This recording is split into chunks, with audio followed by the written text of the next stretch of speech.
17th episode in our Final Fantasy VII semester. The previous 17 have been leading to today.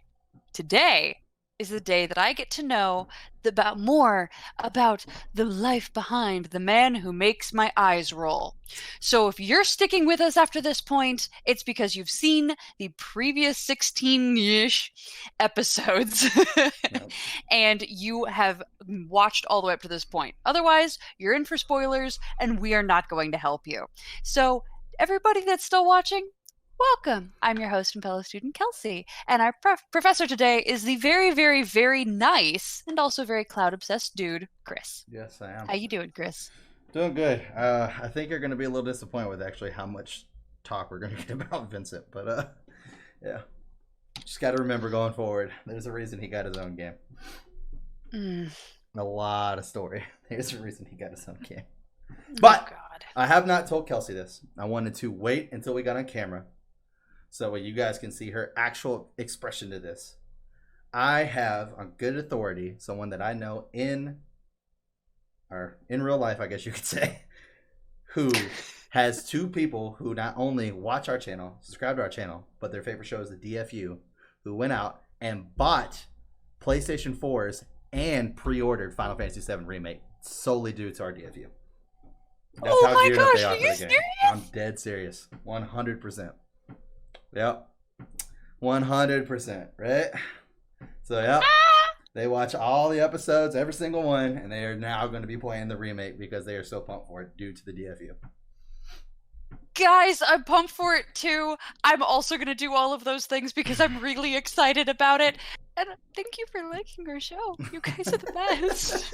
I wanted to wait till we were on camera to tell you that one, so. I'm really touched and excited, and if you can't tell, I'll work harder at it, but wow. Yep, that's where it's at. Whoop, whoop. But yes, so back to reality. Yeah, because that's not reality. What's wrong with you? We like these people. Oh, man. But yes, so I wanted to pass that news along. And thank you guys for supporting the show. It's awesome. Yeah, we appreciate it. Thank you. That's why we do it. But, where were we at? Let's see. Oh, Red 13. We're falling back to Earth. Well, no. Remember, we made it back to Earth. Then we got on the ship. And then Red 13 said, let's go and see That's Grandpa. right. We're going to go see... Grandpa. Yeah, I can't remember his name. I can never remember his name. Boomagod. Yeah, something like that. That's right. Yeah, that name. That name. Mm-hmm. That one. Yeah, good old Boomagod. But, yeah, he's really in tune with the planet, and they think if anybody's going to have any answers, it's him. They go see Grandpa, and he wants to go to the City of Ancients. So he's actually leaving Cosmo Canyon and coming with them to the City of Ancients. They go to the City of Ancients, and they find that waterfall thing that I told you. Remember, we can't do anything with right now, but maybe later it will become important. Well, guess what? That maybe later is right fucking now. So the entire City of the Ancients didn't get destroyed when that was the Temple of the Ancients. Okay, got it. This is City's still I keep standing, saying City of the gone. Ancients. It's technically called the Forgotten City, and then underneath it, where Eris was at, was the City of the Ancients. So technically, so you're it's just called the lying to Forgotten everyone. City. Not really, because technically it's the same thing. It's literally the exact same place. You literally don't go anywhere else to access this on the map. It's the exact same location. So if it was a different spot on the map, I would agree. But it's called the Forgotten City. The City of the Ancients is underneath where Aerith was praying. That is something that I do want to point out right quick. I don't want to get off on a tangent, but I do want to point out right quick why I'm so happy about the remake is because fucking everybody will finally be able to hear them say her name is Aerith. All right? I'm so fucking pumped about that and not this Aerith bullshit. Aerith.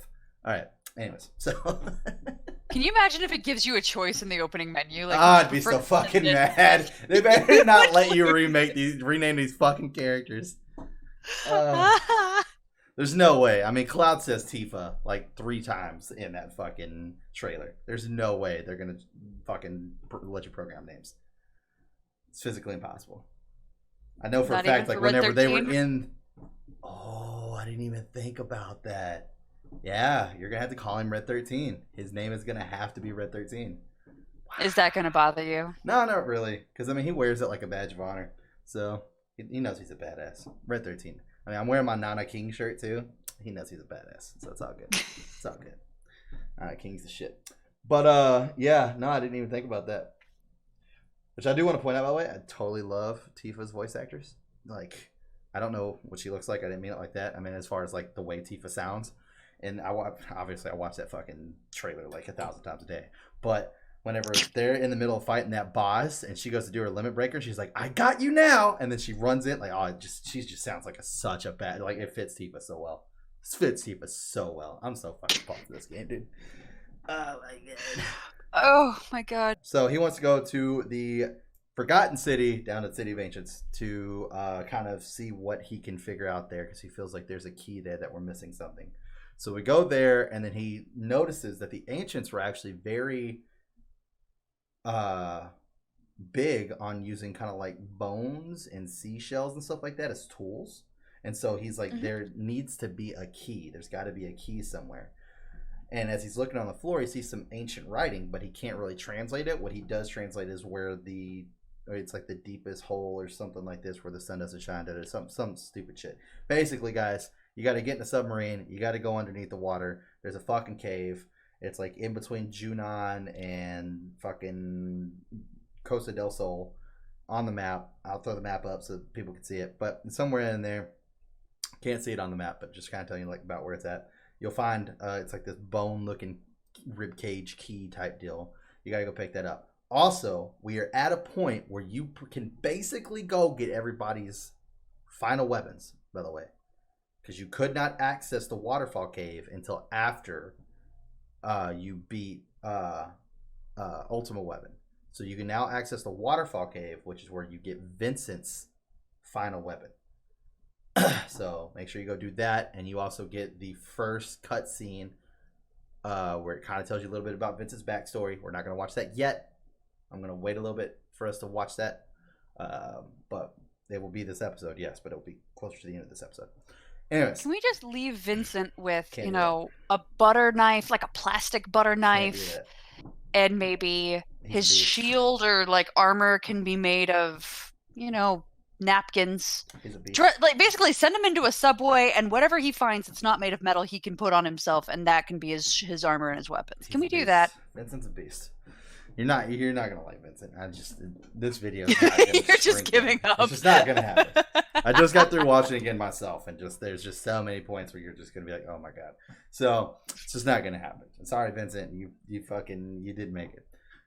It's a tie between you and Kate Sith on who's gonna get last place, I'm guessing, in my mind, for Kelsey at this point. So at this moment, yeah. Yeah, pretty much. So anyways, so this is where you can get Vincent's final weapon. Make sure you go get that. Don't listen to Kelsey. Don't be a hater. Hook Vincent up. Hook all of them up. Everybody. Get everybody's last weapons. It's great. So, you go get the key. Then you come back. And now we're going to jump into an episode.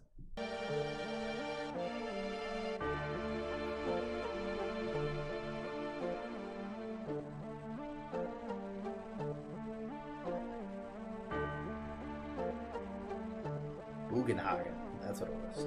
I want to make fun of him because of his name, but I really like him. So I can't. He's a beast. Yeah. He's beast. Oh, Bugenhagen. He's a sweet old man on a floating ball. Like, he's great.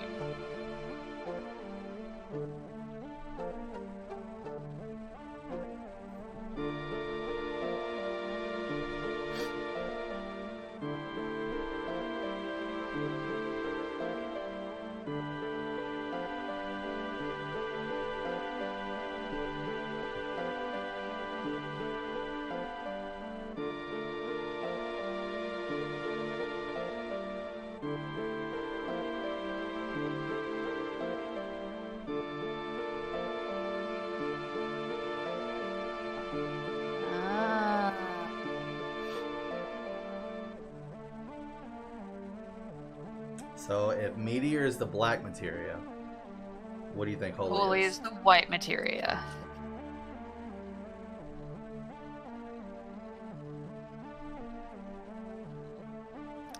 Oh shit! So this may stop Meteor, but it may kill everyone. Wait a minute.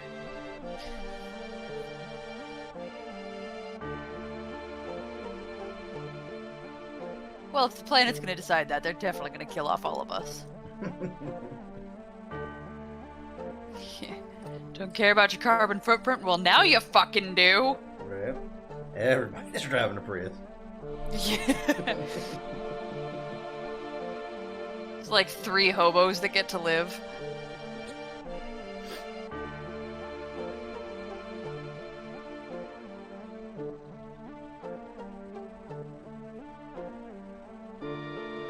Oh, planet. Yeah, I was gonna say, it's not that easy.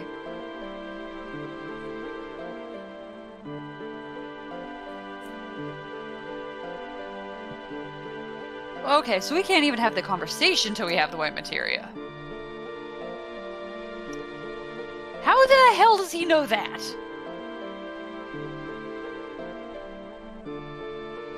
Because he's... Bugenhagen! Exactly. Okay. This motherfucker named her Eris. You son of a bitch. She Yeah. did! Yep. That materia she had in her ribbon on the back of her head. She said it was her mother's materia. She said that it was worthless, that she's never been able to do anything with it, but she kept it because it reminded her of her mom. There's a reason why. There was never a need for it. And he's now informing Bugenhagen that this girl died, and he's just like, hoo, hoo, hoo. Like, That's just his shit. dude, not the right moment for your Santa Claus nonsense. No, that's just his shit. It's great. I mean, it's not good shit. I said it was good. It's just his shit. it's just his shit. Like, you just deal with it. Yeah.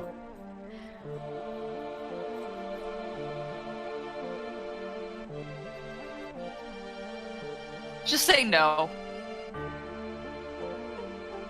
There you Okay, go. well, good. That I expected it to be funnier than that, but all right. He's clearly putting effort. At least he's truthful, you know? Yeah.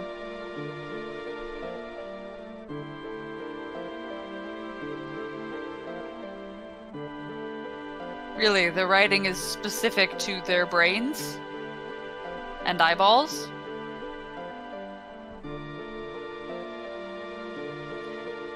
Okay, he's just abandoning logic at this point. He's Bugenhagen. He doesn't need logic. I mean, you do, though.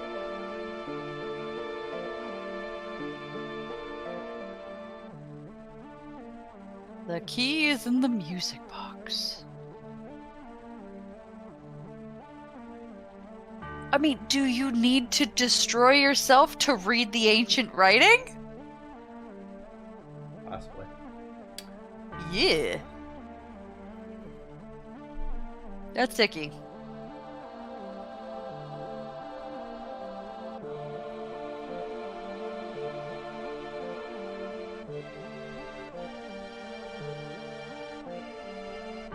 Aerith. You are so angry. Fuck.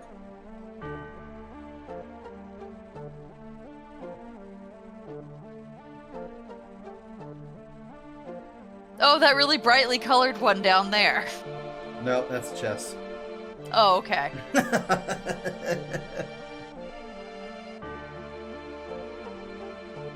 Where's the music box he's pointing to then? What am I missing? It would be that stone pillar that's right behind him that doesn't look anything like a music box. Who the... Okay, whatever. Whatever. Whatever that is the music box. That is a fountain. No, it's definitely not.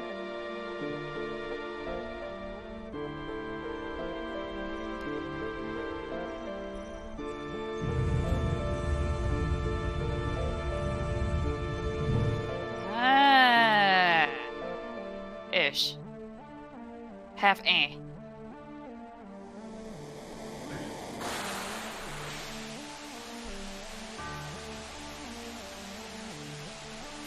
You could just hear the ho ho ho. I could. I could. I didn't like that I could. Bugenhagen. Yeah, now that I've made it deadly, go poke your nose in there and see what happens. How do they... Doesn't matter. We don't care about logic.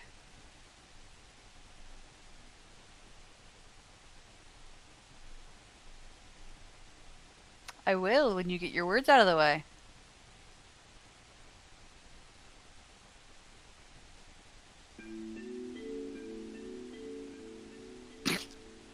I love how Barrett's basically just a cone head. Yeah, just there.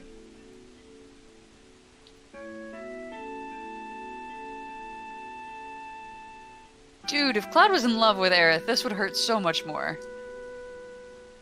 There it is.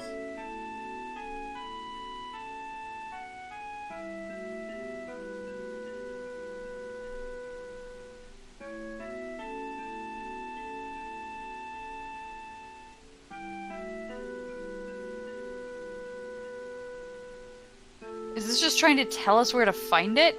It's showing you where Holy landed. How would it know to project that image years ago?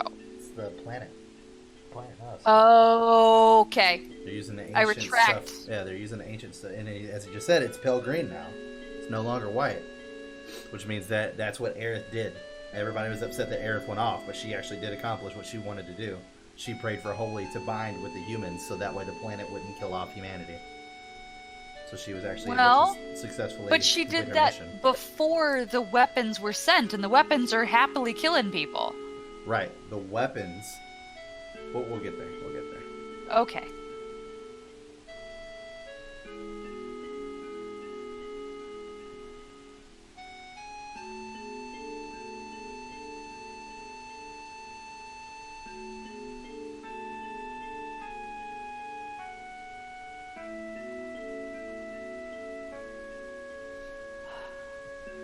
They did a good job making her a martyr.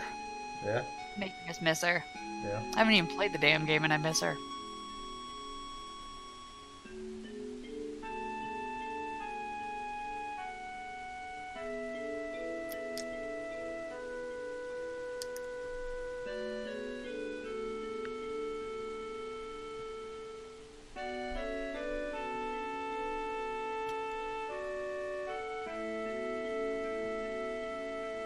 Well, at least on this planet she can hear him. Right.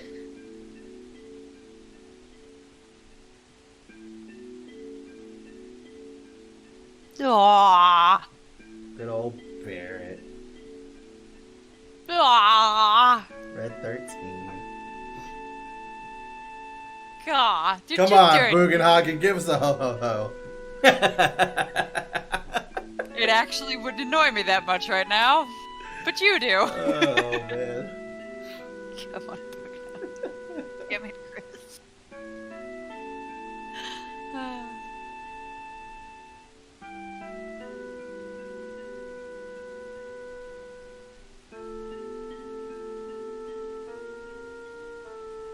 Do you gotta shake it? God damn it, Holy. Something is getting in its way. It's fucking Sephiroth, isn't it? It's fucking Sephiroth. Why is it always Sephiroth? It's always Sephi.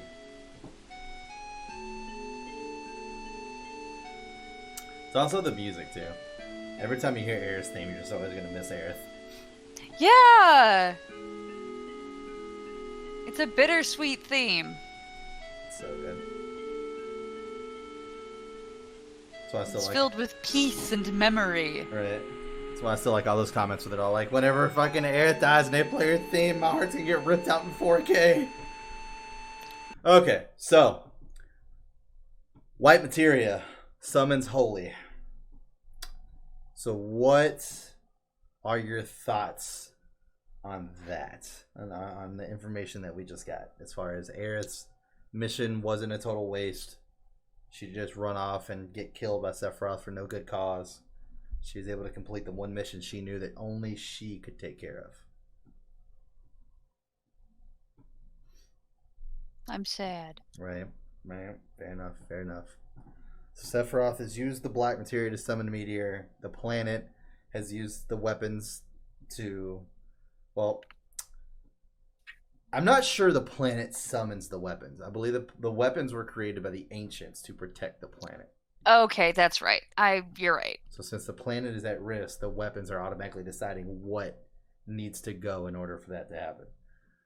And the humans are pretty much doing a pretty good job of taking care of the weapons by themselves. We've already killed Sapphire Weapon, which was the one that attacked Junon.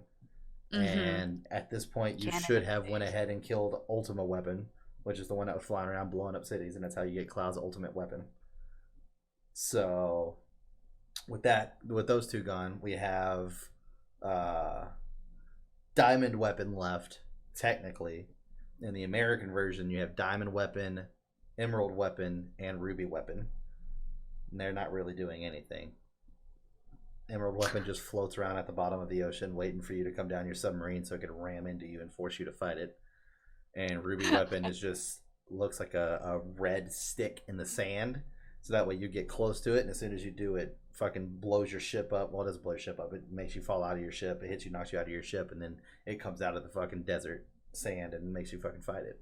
So they're both tricks to get you to fight, for sure. The game is doing a good job of showing that the kind of the enemy to happiness is selfishness, and the best friend of peace and harmony is selflessness. And they're showing that in a bunch of different ways, not only with the entire issue around the planet, so the one that's affecting everybody, the one you're spending the game fighting, but also the significant plot points that are driving your fight, that is driving your character development. All are like, they're striking home that exact same theme again and again and again. Like, selfishness is evil, selflessness is the ultimate good. And I mean, they're clearly trying to do a little bit of moralizing in that, but they're doing it really well, so I don't particularly care. Yeah, absolutely. And one of the things I think is going to be like a big shock for you, which I believe is actually kind of cool, is like, so to me, Final Fantasy VII has always been kind of unique in the way that it's been multiple stories, but told in one game, and it wasn't so choppy that you lost interest in a single one, and it all came together and makes sense in the end. Obviously, you haven't seen the end yet for the overall wrap, but you've seen a lot of stuff come to a close already, and none of it took away from the story. None of it hurt the story. When we go to jump into Crisis Core, it's actually the opposite, to where it's just basically all about Zack and his trial and his life and everything he has to go through in order to get up to the point where we know that he's going to die, which is kind of a different take, which I thought was very interesting, because it was very easy to see that the developers knew that, yes, Cloud is the main character, but it's not just Cloud's story. And I thought that was very interesting, to where, like, usually it's always going to circle back. We've had times where Cloud wasn't part of the party and everybody, other people got to shine. I can't think of a single character that didn't get their story told at all. Everybody got a chance to kind of like have their spot in the spotlight, and at the end come together as a team to go up against Sephiroth, which I thought was, and once again, obviously there's going to be a little bit more favorable, or a little bit more spotlight on Cloud, because he is the main character, yes, but still, usually, like, people don't get their own arc in a game, in my opinion. When you have this big of a cast, people really don't get their own arc. I mean, we've got 9 characters, if you count Aerith. Everybody getting their own expansive arc. I mean, that's fair. That's fair enough. I mean, once again, let me rephrase my question. At the time this game came out, it was not necessarily a thing that was going on. So then to get to Crisis Core, and it's like, we know the story is about Zack. So we get so much about Zack, but we also see a little bit of Cloud and get a little bit more stuff about Cloud that we didn't know about. And then we get a little bit more stuff about Sephiroth that we didn't know about. But it's like, main story is Zack. So it's like a different pace, which I thought was kind of nice. I didn't have an issue with that at all. And then fucking Vincent's shit was all just about Vincent. So, I thought that was kind of cool how they did that. I do like it. It takes a story and it makes it so much bigger and more impactful when you when you have these multiple stories that intertwine together, and when they're all standing together to fight, you know what their reasons are for fighting. Like it's not, it's much more dimensional and much more valuable. Absolutely. Absolutely. And with that, into the next episode. There's Diamond.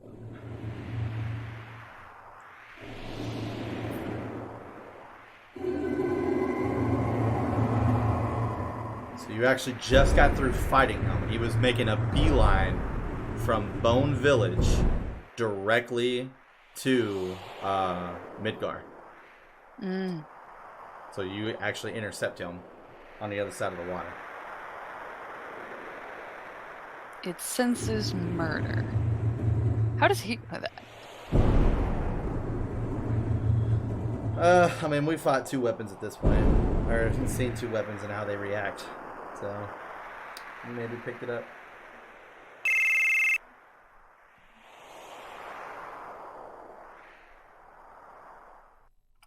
He has a cell phone? Yep. Okay.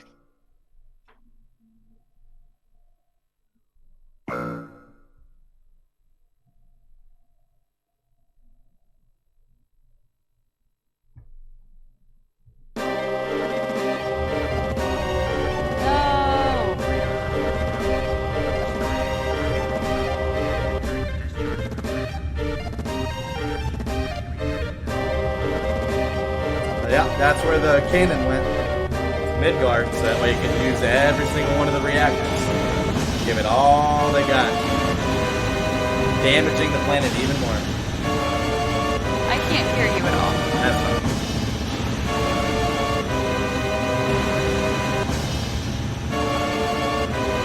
Say what you're saying again? I was saying that's where the cannon went. To Midgard. That wasn't there before, remember? That was in Junon. Yeah. And they did it so that way it could take all the energy from the Mako reactors there, which is going to severely damage the planet. Oh no.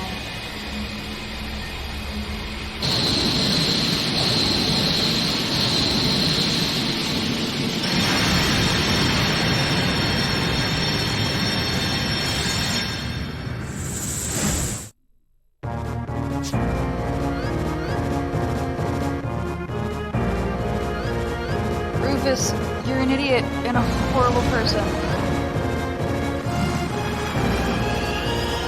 And a really bad judge of what to do in every situation. Huh! Most creatures don't biologically have that ability.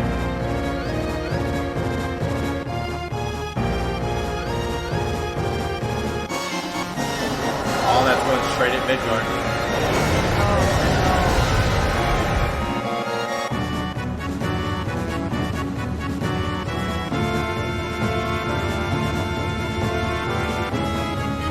He's about to get exploded.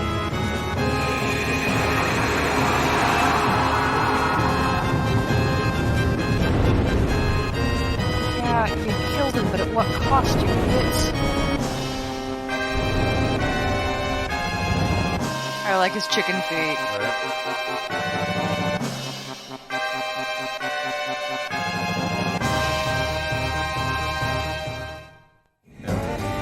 Wasn't even just for weapons. Oh, they're trying to choose. He's got that shield up, you can't get in.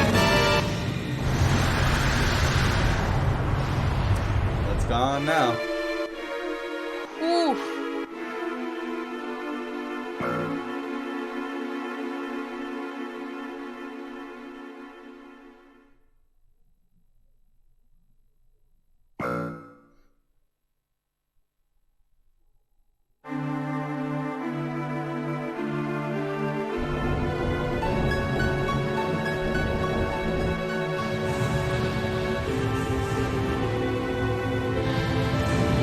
Tell me we're about to watch Rufus get exploded.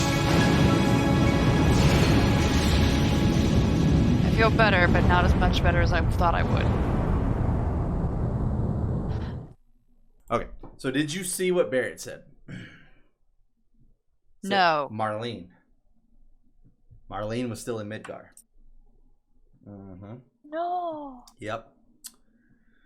So Is she okay, or are you gonna leave me in suspense? this is the final saving grace. If this doesn't make you like him, nothing will. Reeves has taken Marlene and multiple people that he could find down underground into a safe place, so that way they were not destroyed by the attack on weapon, because he knew that it was most likely going to blow back in Shinra's face. So how he had her quote unquote captured, she's actually been stored away in a safe place, so that way she can't be hurt or injured.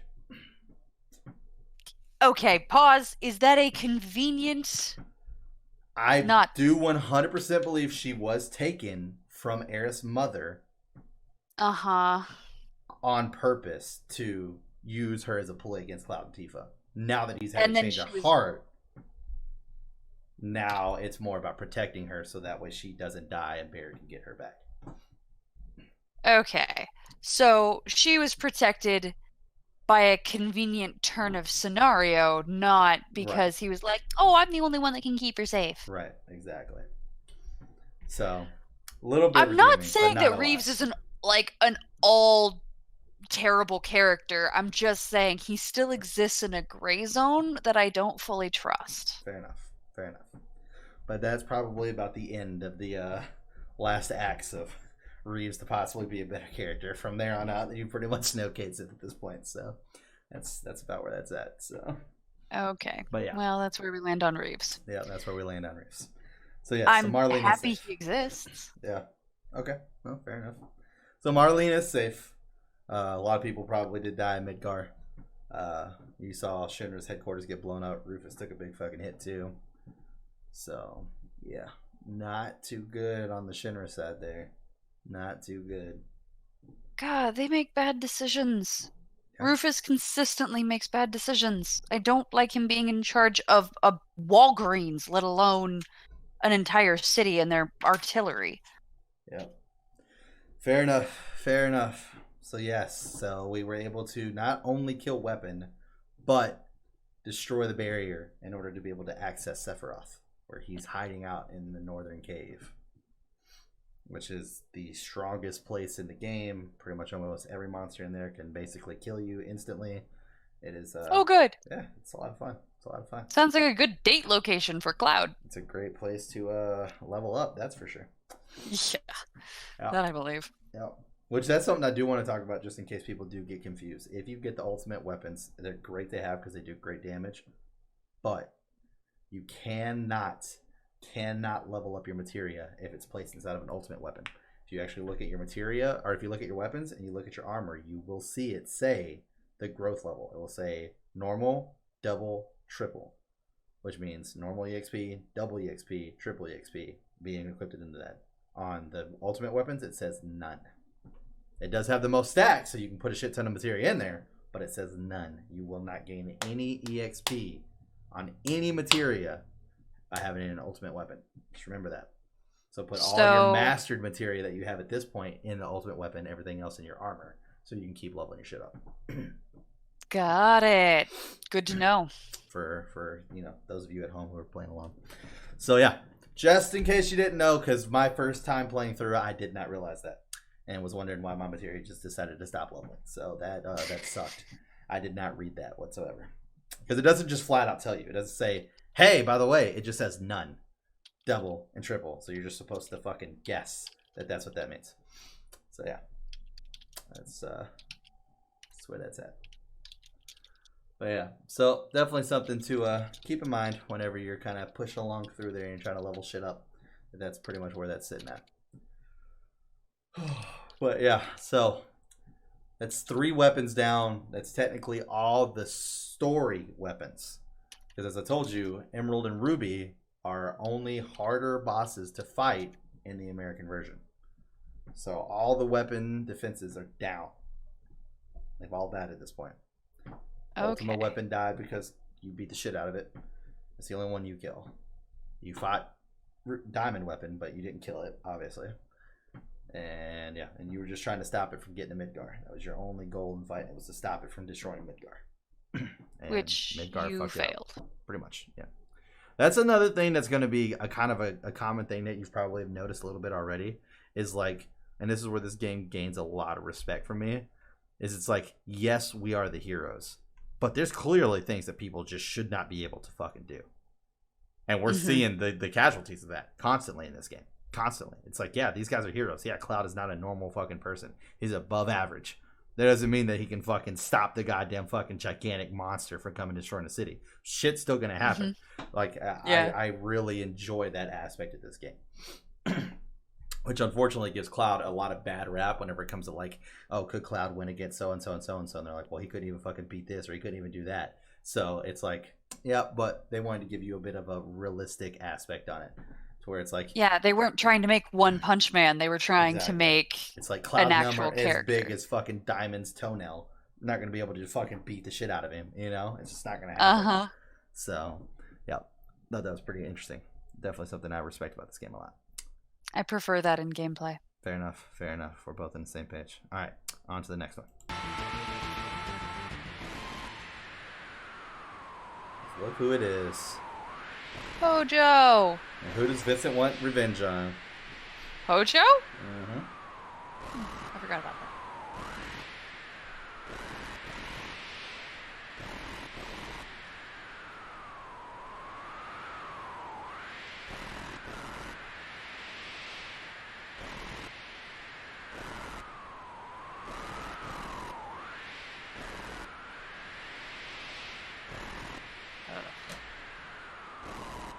I'd be offended to be called that, honestly.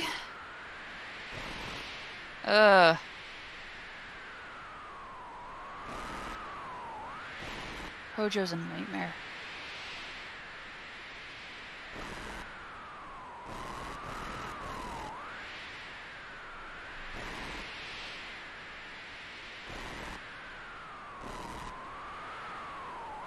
No! Why? Why are you helping him? Alright, well, Cloud and I had the same thought.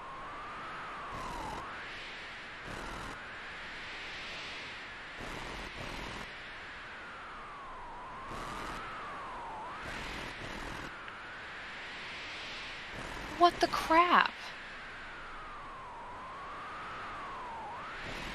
Oh, do you have to try to take it down before it gets to 100? Yep. Yep. It all loops. Did he rape Lucrezia? No. Okay.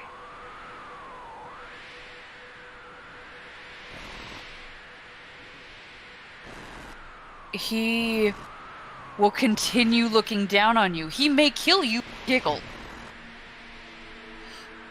He's not gonna suddenly be like, Daddy! Let's have Christmas dinner!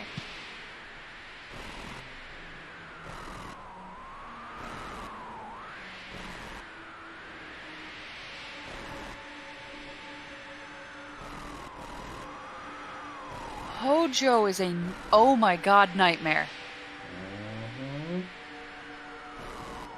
Now, do you remember who Sephiroth's mother was? Lucrezia, right? You remember who loved Lucrezia? Vincent.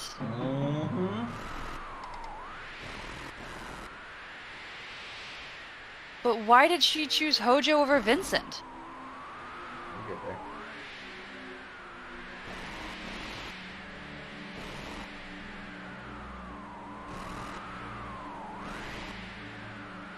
No, I'm fully on board Vincent stabbing this man.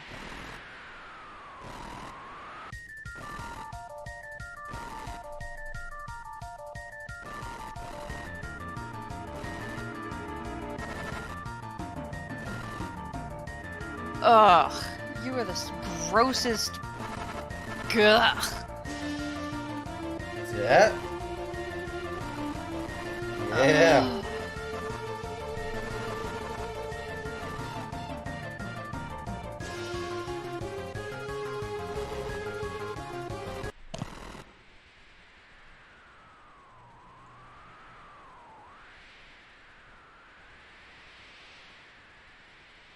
No! Don't be that nice to him, Vincent. Now's the time to be an asshole. Well, he's not nice, trust me.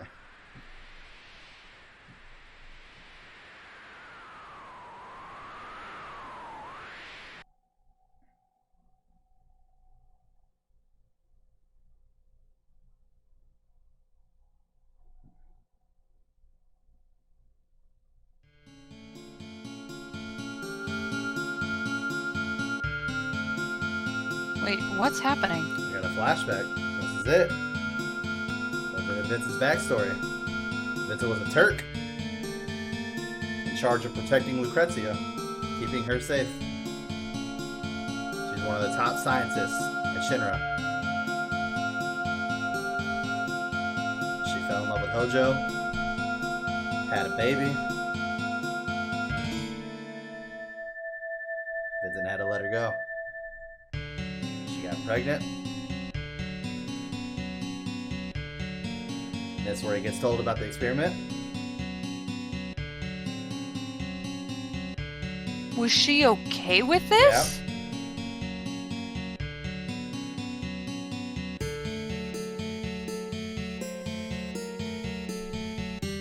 So she's a nightmare too. Yeah, she They're killed both over. nightmares. Vincent found her. Vincent confronted Hojo about it.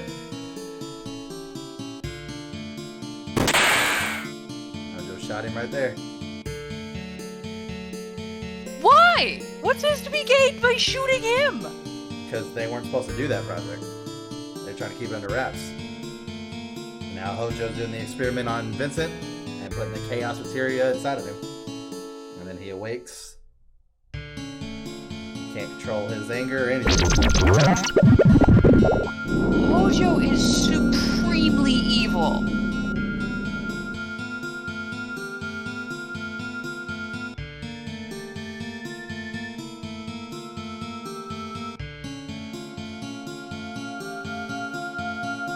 Holy shit.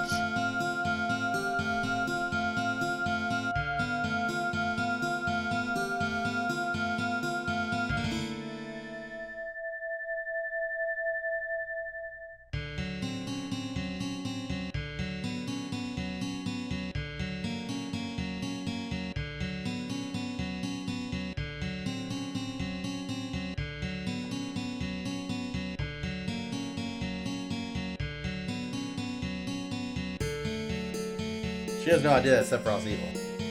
She has no idea anything's happened to him.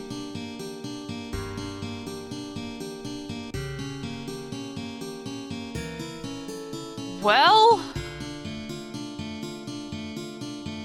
Oh no. Is he gonna tell her?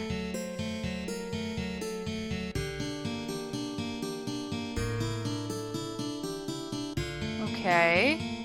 Just leave it Well? Okay. So before we watch the last of it, so we'll go and take a brief pause and talk about that a little bit. So you found out a lot of information. A lot of information. Hojo, Sephiroth's dad. Blow your mind at all? My mind is blown, and then I'm promptly extraordinarily angry. It was actually in front of you the entire time. Really? How so? Because Hojo and Vincent has talked about Lucrezia a couple times. And the fact that Hojo that Hojo had kind of a relationship with a female scientist that he was working with. And she was the only one. I just never realized Lucrezia was right. And I never wanted to point it out because I was hoping that we would get to this part and you would just be mind blown and it fucking works. So I'm happy about that. Hey, well done you, well done them, but what the shit? Hojo he's past Voldemort, he's past Dolores Umbridge in like the evil category. Like he is I told you he was evil. going to easily be the most hated character in this game for you. I told you that a long time ago. Even past Sephiroth, the big baddie. There is no question. And I know this isn't going to be a popular opinion, but I hate Lucrezia too. Yeah, that's fair. That's fair. She made a choice. She made it. She loved Hojo, which already is huge character flaw because he's a nightmare, evil, horrible. There aren't words. And on top of that, while pregnant, she went, you know what I should do? Let's screw with the life growing inside of me. Now, and what let's I see will what say happens. about that is that there's a lot of that story left to be told. Unfortunately, you will not hear that story till we get into Dirge. But there's a lot of story left to be told, and there's another aspect on why Vincent gets fucked over even more due to Lucrezia not wanting to choose Vincent over Hojo as well. So there's even more. If there's more of that story, there's even more to that. Yeah, there's a lot more to that. So right now I'm not pleased with her, and Hojo is. There are not words. monster. Poor Vincent.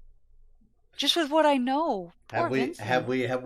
Has this changed anything on Vincent at this point? Is that what I'm hearing? Actually, yeah. Yeah. Yeah, it He has. got fucked over pretty hardcore, and you still don't even know the half of it. He got fucked over very hardcore.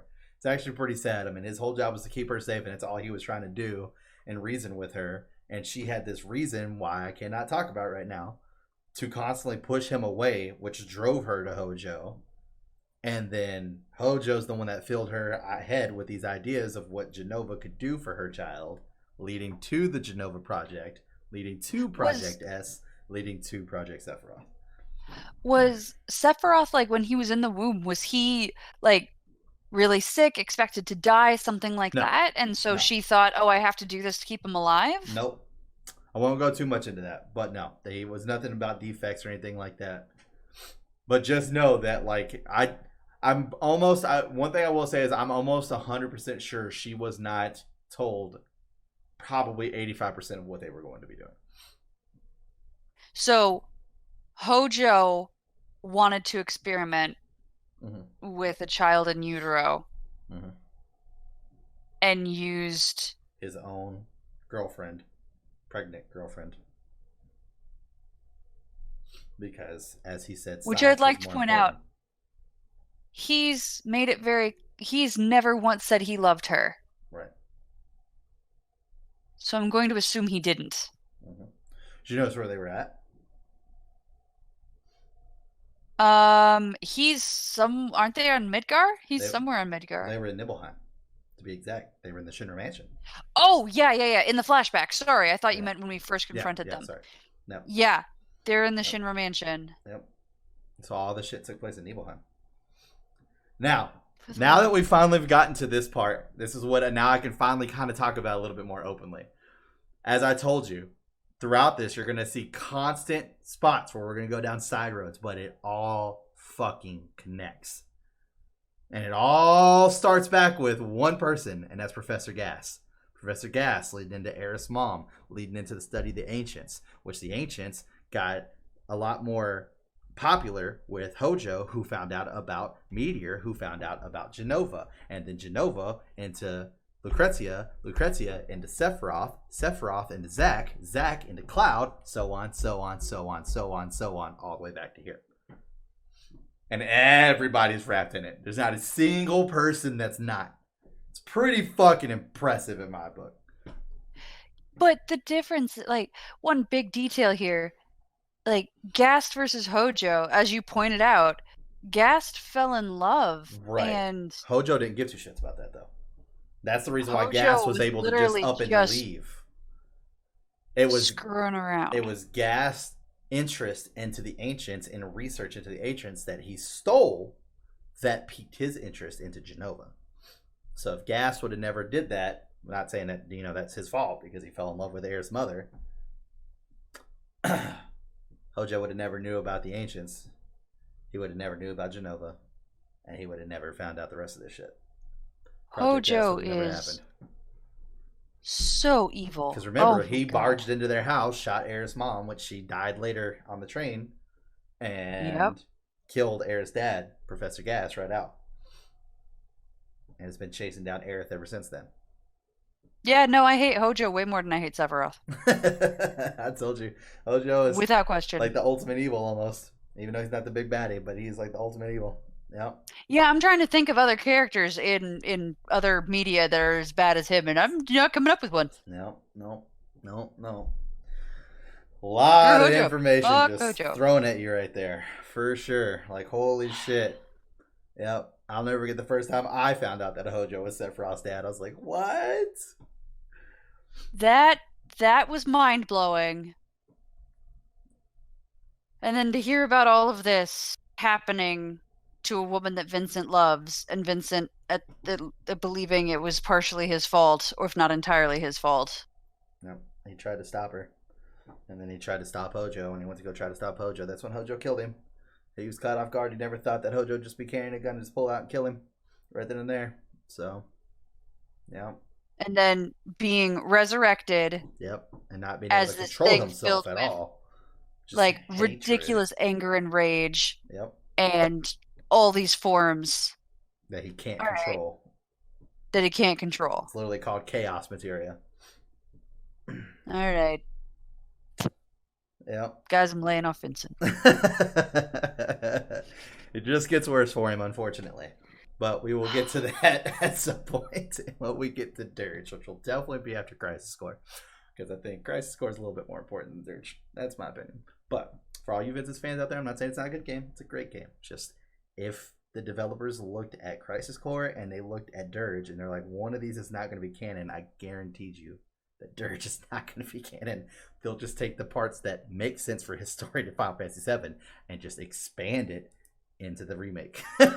Sorry, don't mean to upset you, but there's like a whole bunch of other shit that happens in Dirge that has nothing to do with Final Fantasy VII.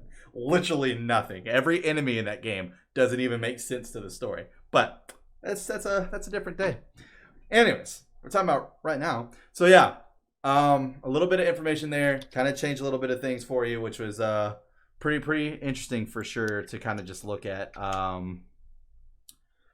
It kind of gives you a new spin on Vincent, gives you a completely different spin on Sephiroth.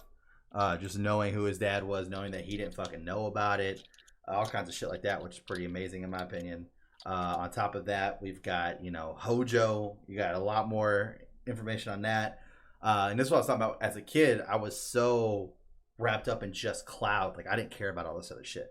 And that was the cool part. It's like a bad part for me playing the first time, but it was a cool part because, like, when I went to go back and play it, I was like, I'm really just going to focus on a different storyline and just like try to really dip deep into that. So after I would complete the game, like, all right, this whole Vincent shit, Lucrezia, Hojo Gas, I want to know more about this. And so I would just read about it. It's like, wow, that was crazy. Then that's like, all right, I want to know more about the whole Rufus and the Turks. What are they fucking up to? Why are they doing all that? So it was like I got to almost play the game a different way every single time I played, even though I still went through everything the exact same because you can't deviate from that. You get told all this information, but it's like its own little branch that takes off and you can just kind of like really dive into it. And there's just so much information, like the Final Fantasy Ultimanias and shit that just really give you all this information because they couldn't put it in the game.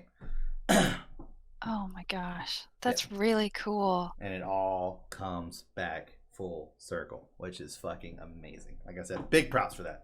This is easily one of the main reasons why this game is my favorite game of all time.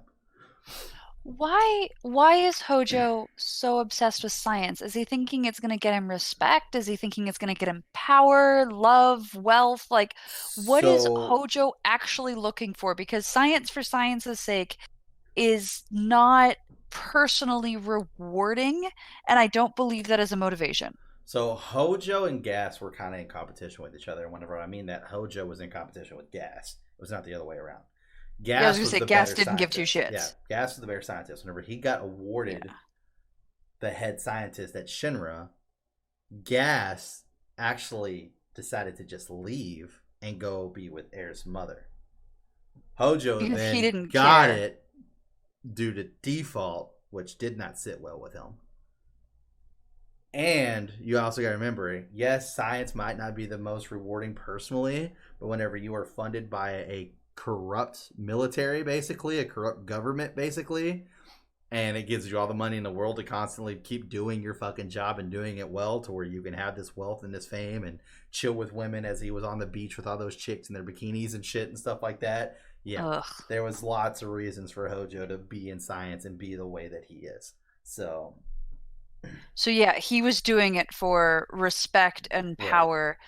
And he's hoping once Sephiroth realizes that he is his father, he will be filled with respect and a desire to do as Hojo wants. And I don't think that's how that's going to go. One of the biggest theories out there that's never been told that it was wrong or right was how Hojo, or what Hojo's motives actually are. And what a lot of fans sit with, and what I definitely sit with, is that the whole reason for Project S, because why would Hojo give a shit about Soldier? He wouldn't. The whole reason for Project S, Sephiroth, was just to see what would happen to a human with Genova cells. So that way he could then implant Genova cells in himself and understand how to combat anything bad. So that way he would become all powerful. That's what a lot of people believe his actual motives were. And I completely agree with that. Given the horribleness of his character, yes. God, he sucks. Yes, he does. But into this last little bit, and then we can wrap it up. So this is after the death All of Hojo. right. What did you just say? The death of Hojo? Yeah, we killed Hojo there. Yeah, that's right. We did. Yep. Good.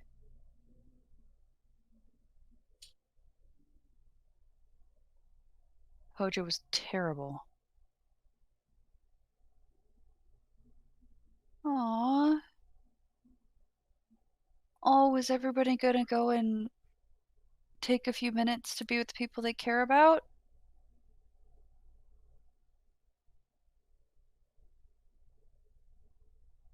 Oh my gosh, that would be really sweet.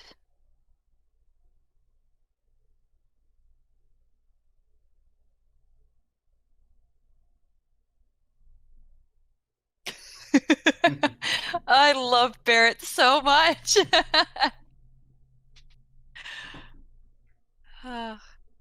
This is like my favorite Cloud moment.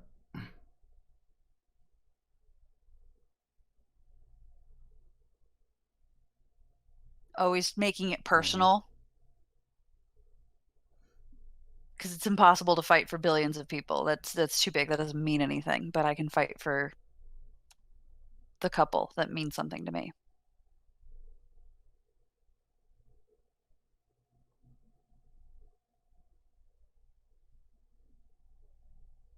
Yeah. Cloud be all inspiring.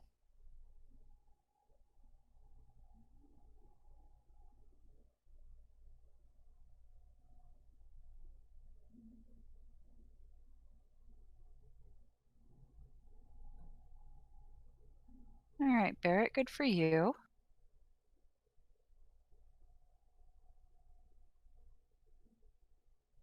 Aww.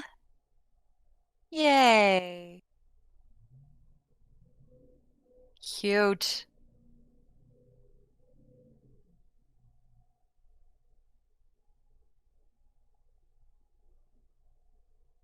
Yeah, please come back. Don't make me do this by myself. But wait.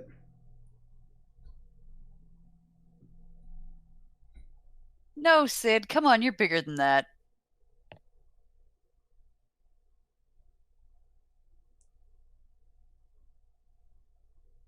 Jesus Christ. He's willing to let him not come back? Yep. What Did Sid wave? Leader. No, he did the whole like scratch in the back of his head. Oh, okay. I was gonna be like, Jesus, Sid. What are you gonna do, Tifa?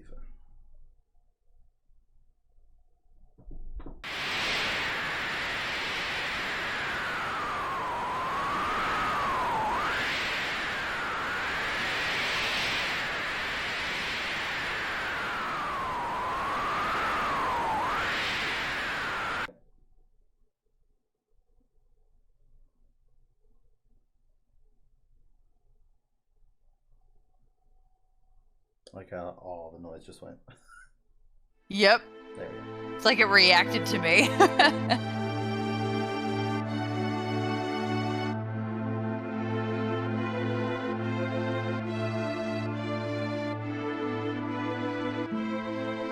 we gonna say it?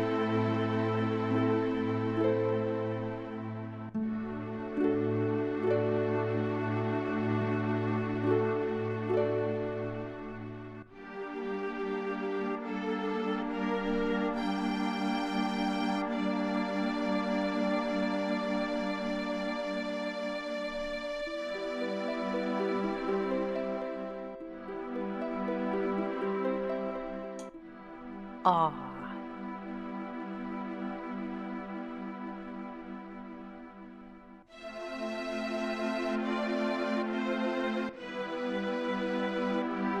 Is there going to be anything more romantic than this? Doesn't sound like it.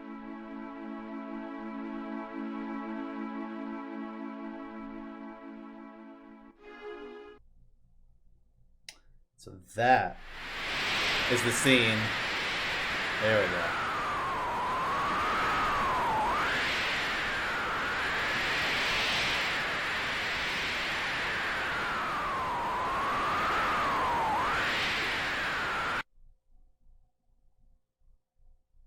Wait, he didn't even have his arm around her? He was just like sitting there and she on him? Yep. Cloud, you need some moves, dude. At least one. Cloud never had a girlfriend. And he's never gonna at this rate.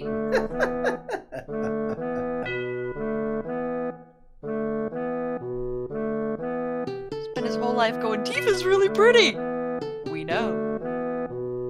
So does she.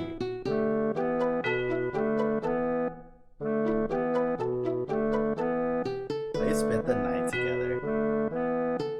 He didn't even put his arm around her. I don't think that counts.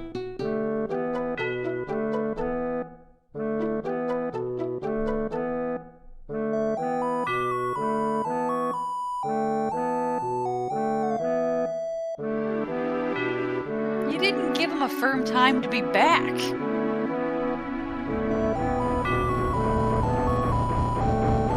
Okay, so who is not coming back? Or you I can think say who Sid- you think will come back is fine too. Whichever one's easier for you. Barrett will definitely come back. All right, so we got Cloud, Tifa, Barrett. There's 9 characters, but Aerith is dead, so 8.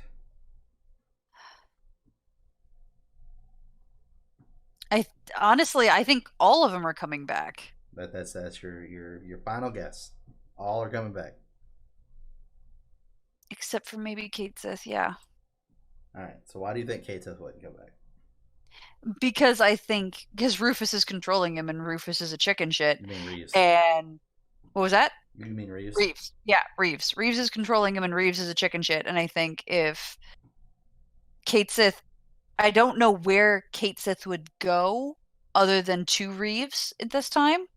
I don't know if we know enough about his, like, if he has enough other people that he cares about, maybe grandparents or something like that, since we did see that in that one doorway or whatever. Mm-hmm. But he's the only one that I could see maybe not coming back. Otherwise, I see all of them. Because there's no way Barrett wouldn't be part of this fight if he can save Marlene.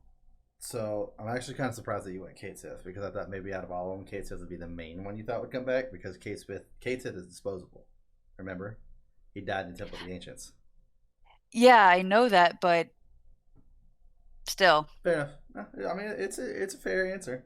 Well, everybody comes back, so you don't have to worry about it. Yay! I thought everyone would. Everybody comes back. I wish I could find the actual video of them coming back, but I believe Sid, since you like Sid so much, I believe Sid's like, well, fuck it. If I'm gonna die, I might as well fucking die here. So good old And that's Sid. exactly when you asked the question, I was like, I can see Sid being like, well, I don't need to go back, and then realize there's nothing fucking here that I want. Like, I've been to space. I don't care about anybody here. I'm gonna go and be part of that. Like, that's at least interesting. Like, there you go. Red 13 comes back because he wants to live up to his Seto's dad. name. Yep. Yeah. Yeah. There's no way Red 13 wasn't gonna be part of this. Yep. Barrett obviously wanting to protect Marlene. Yuffie wanting to be the ultimate ninja and defend Wu Tai the best way she can. I didn't guess her motivations, but I definitely figured she'd be coming back as well. Yep. So. Yep. And then once again, remember, if they all die, she's supposed to steal their materia and bring it back home. So, you know, good old Yuffie, the materia thief. Gotta love her. You gotta love her. She's great. I mean, do you? I like Yuffie. At first I hate Yuffie, but after I finally sort my materia the correct way for the final time, then I like Yuffie. Before then, I don't like Yuffie. I know you, and our viewers and our know you well. This man is just so. I don't want to use the term OCD because I don't think. No, it is 100%. 100%. Okay. Okay. I didn't want to. Nope. I didn't want to put you in a box that you didn't belong in. The OCD is an accurate and correct statement. 100%. It is not an exaggeration of what he goes through. Mm-hmm. So for her to fuck with his materia and put it all over the place in all kinds of different things is just like, I know how many times you've played this game and you have gone through the correction of your materia every single That's time. where that OCD kicks in too, because I could easily just not get Yuffie, but my OCD won't let me because I want it to be 100%. Uh-huh. Yep. So real rock and a hard spot situation right there. And every time you're like, God damn Damn it. it! Like If I would have just left that bitch in the forest, I'd be fine right now. God damn it! No, I love Yuffie. Just take some time to warm up to her. So, unfortunately, I mean, if this is gonna happen in the remake, I'm gonna be fucking livid. I'll be so livid. That's the video I want, is you going, all right, God Damn damn it, it. Yuffie! You fuck! You As fuck! you put down your headphones, you go and get a beer to come back to now sort through all your goddamn material. Oh well, guys, we're gonna be here for a minute. That's the video that I want. We're gonna be here for a minute. Yeah. So that's where we're at. We are officially now heading to the last and final chapter, the final confrontation, which for the viewers, for you to wonder what is next, we will do the final confrontation, which will probably, just for the tastefulness, be its own episode, regardless of how long it is. Most likely going to be shorter. It'll probably be shorter than this episode, honestly. Final confrontation will be the end of that. Then we will probably have a couple study groupish type episodes that'll be part of the semester where we'll kind of just talk shit out. Kelsey will be able to ask any more questions she's got. I'll be able to give her answers. We'll share some shit. You know, as far as like stuff that I couldn't show her. I know I definitely want to get her to watch the Limit Breaker videos. I want to get her to watch the Summon Materia videos so she can see all the cool summons in the game. And then anything else that she could think of personally. And then I believe, if I'm correct, Kelsey is ready to dive directly into Crisis Core and learn about Zack and his story. Zack. And lead direct. I'm not gonna lie, I got teary eyed just fucking watching that Crisis Core shit again. Like, I'm excited for you to go through Crisis Core and see Zack's story leading in to Final Fantasy VII. And then at some point, we got to get you over here so you can watch the movie, which takes place exactly 2 years after the events of Final Fantasy VII. And then Last Order, which takes place between the events of Crisis Core and Final Fantasy VII. So, boom, boom. And then we'll do a review show on those two things and then get around to Dirge, where that way you can finally... Maybe that's what we'll even do. I don't know. We'll see when we get to Dirge. But for sure, we have to do the beginning of Dirge just so that way you finally get all of the Vincent backstory and you can finally be done with that character arc as well. Some of the cutscenes. I was gonna say, I want his whole character arc. Fair enough. I'm glad there's been a shift for you in Vincent. There has. It was significant. I think at this point it's fair to say that he at least got 8th place. Kate Sith is rocking that hardcore 9th place right now.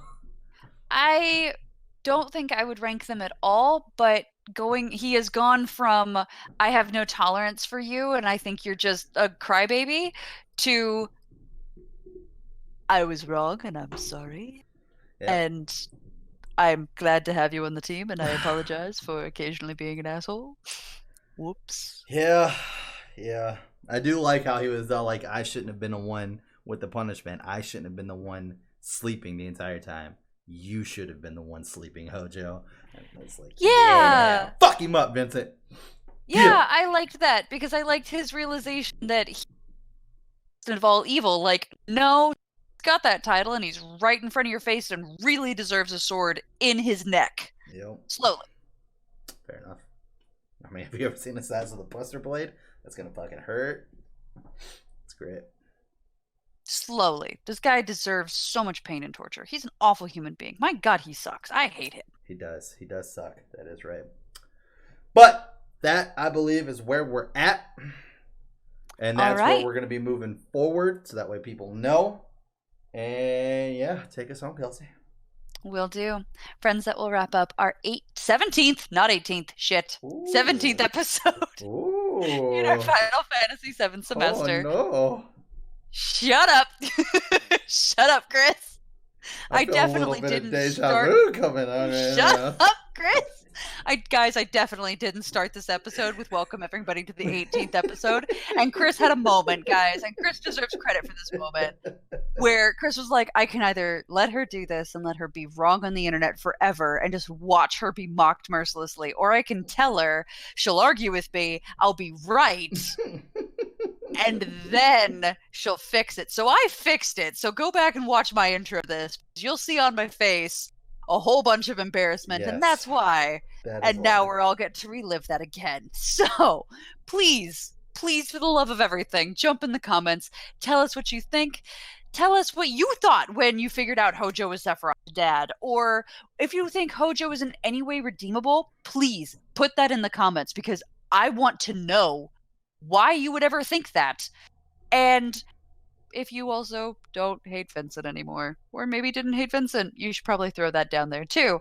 But otherwise, please come and check us out on the Twitter or Twitch links, which should be below.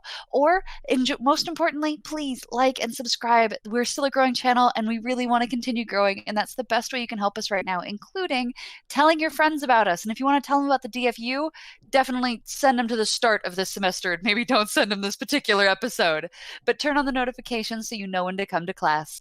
Bye, friends.